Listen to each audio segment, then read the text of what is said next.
America जैसे विकसित देशों की टेंशन दिन रात बढ़ाने जा रही है, क्योंकि भारत में एक बहुत बड़ा तेल का कुआं मिल चुका है जो लगभग 70 साल तक पूर्ति कर सकता है।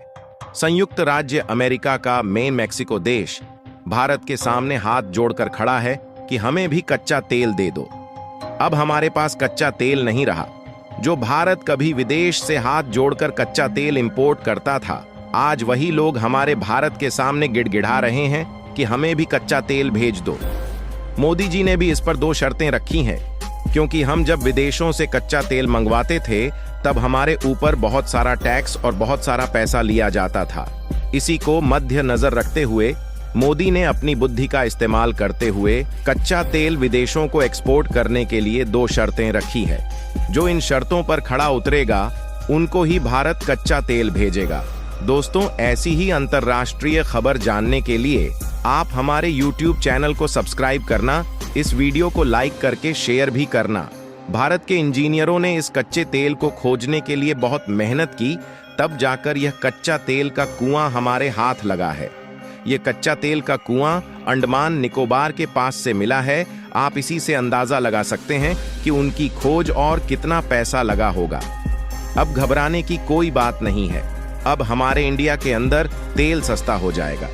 इधर मेक्सिको को नए तेल भंडारों की खोज की सख्त जरूरत है, जिस पर काफी खर्चा भी किया जाना है। अगर ऐसा नहीं हुआ तो मेक्सिको के लिए तेल एक्सपोर्ट तो दूर की बात है, अगले दशक में अपनी विस्तारित रिफाइनरी क्षमताओं को पूरा करने के लिए कच्चे तेल का आयात करना पड़ सकता है। ग्लोबल सप्लाई चेन का अहम हिस्सा रहे मेक्सिको के साथ अगर ऐसा होता है तो यह अनसुना बदलाव होगा। ऐसे कई की छोटे छोटे देश हैं जो भारत के आगे हाथ फैला रहे हैं कि हमारे पास भी कच्चा तेल सप्लाई कर दो। आप सबको पता है कि भारत एक धार्मिक देश है। इसी को चलते मोदी ने हाँ कह दिया है कि हम कच्चा तेल आपके देश इंपोर्ट करेंगे, परंतु यह सिर्फ 10 साल के लिए होगा, उसके बाद नहीं। सरकारी स्वामित्व वाली रिफाइनरी पेमेक्स स्थानीय ईंधन की मांग को पूरा करने में विफल रही है। इसकी पुरानी रिफाइनरियां भारी कच्चे तेल को संसाधित करने में सक्षम नहीं थीं। ऐसे में मेक्सिको को कच्चे तेल का इंपोर्ट करना पड़ेगा, जबकि उसे गैसोलीन और डीजल का आयात करना पड़ा।